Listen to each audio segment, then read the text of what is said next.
How sweet it is.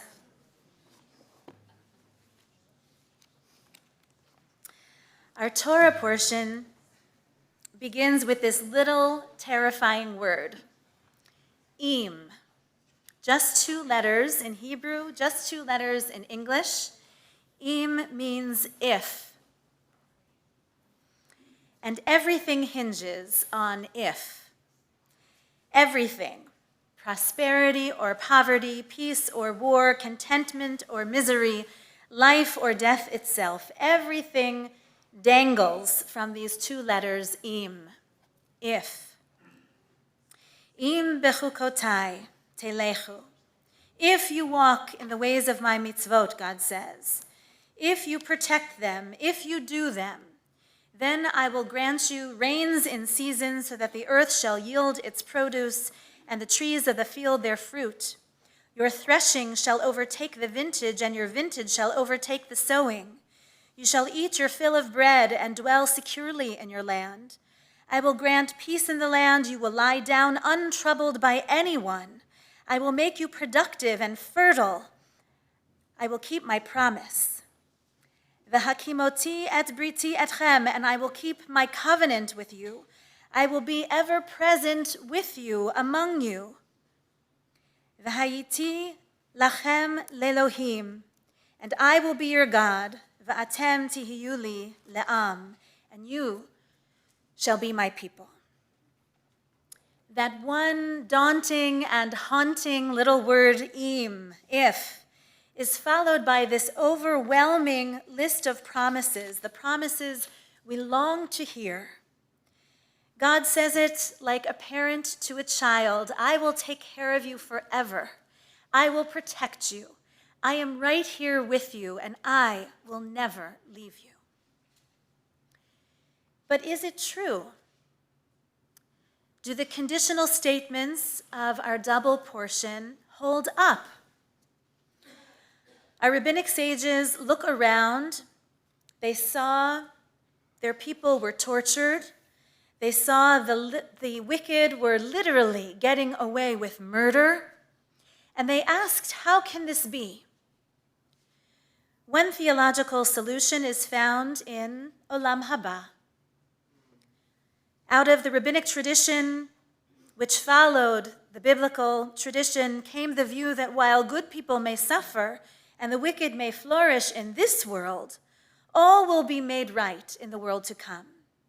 The God of justice will balance the scales in the world to come. In the next world, reward and punishment will be meted out with perfection, measure for measure. But the Jewish view, by and large, is not to dwell on Olam Haba, not to become infatuated with the world to come, because God only knows what will be. Instead, we focus on this world, which we can access, which we can impact. How do we concentrate on this lifetime, which we can experience in the here and now? So where is our fulfillment to be found in this life? How do we receive these blessings that God has offered on the conditional clauses of our Torah reading? Could it be that the straight reading is just what it says it is? No need to dream about the world to come, because the good life is this life. You may have caught that the World Happiness Report came out again this spring. The Sustainable Development Solutions Network and the Earth Institute at Columbia University has ranked this year 137 countries according to their happiness levels, using factors such as per capita gross domestic product and healthy years of life expectancy. It also rates, quote, having someone to count on in times of trouble, and freedom from corruption in government and business. So if you didn't catch it, you might be wondering, how does Canada rank? Canada ranks as the 13th happiest country in the world, according to this report. among 137 countries. Professor Lara Aknin of Simon Fraser University, she is a psychologist who studies happiness and pro-social behavior and altruism. And she is one of the editors of the report. She says that the research examines 6 key factors related to happiness, including social support, income, health, freedom, generosity, and absence of corruption. 1,000 people are interviewed in every one of the 137 countries, and this year's report features many interesting insights, says Aknin.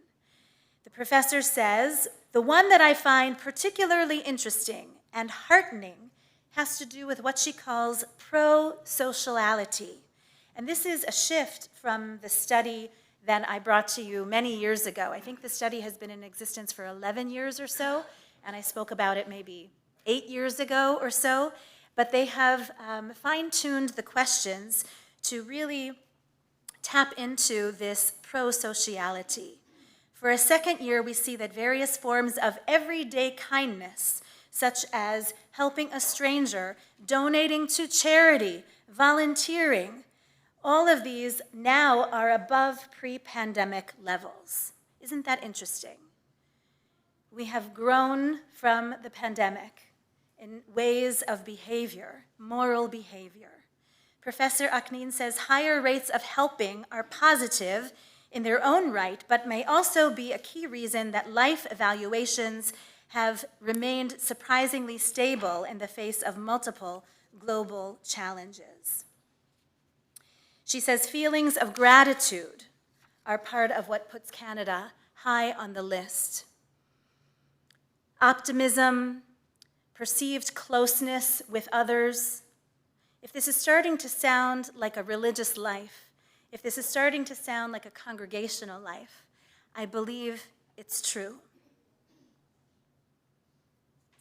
Research shows that helping others promotes well-being, and those reporting higher levels of well-being are more likely to engage in future altruistic behavior, creating positive momentum that can spread happiness across communities, across countries.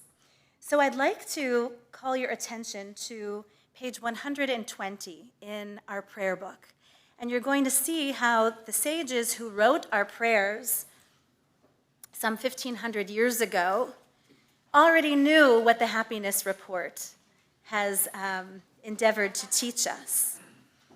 Right in the middle of the page, 120, you'll see the words, V'nismach b'divrei toratecha uv'mitzvotecha le'olam va'ed. We will be happy in the words of your Torah and in your mitzvot forever and ever. We will rejoice. We will be made joyful by Torah and mitzvot. Ki heim chayenu ve'orach yameinu, for they are the life and the length of our days. Uvahem negeh yomam v'layla, and so we will meditate on them day and night. May your love never depart from us. God's blessings of happiness are given and received when Torah and mitzvot are given and received. That is the teaching of the ancient rabbis. That is the teaching of this World Happiness Report. Now, I'll point out another change that has come in the questioning as it is attributed to where Israel ranks. You might know that Israel consistently ranks very high in the happiness report, and this year it jumps from 9th place last year to 4th place in 2023. The state of Israel, the Jewish state, is at the highest position since this UN-sponsored index began publication. So why is it? Now, a social science researcher from Bar-Ilan University, Anat Fanti, wants to point out that this study was complete before there was this proposal to overhaul the judicial system in Israel.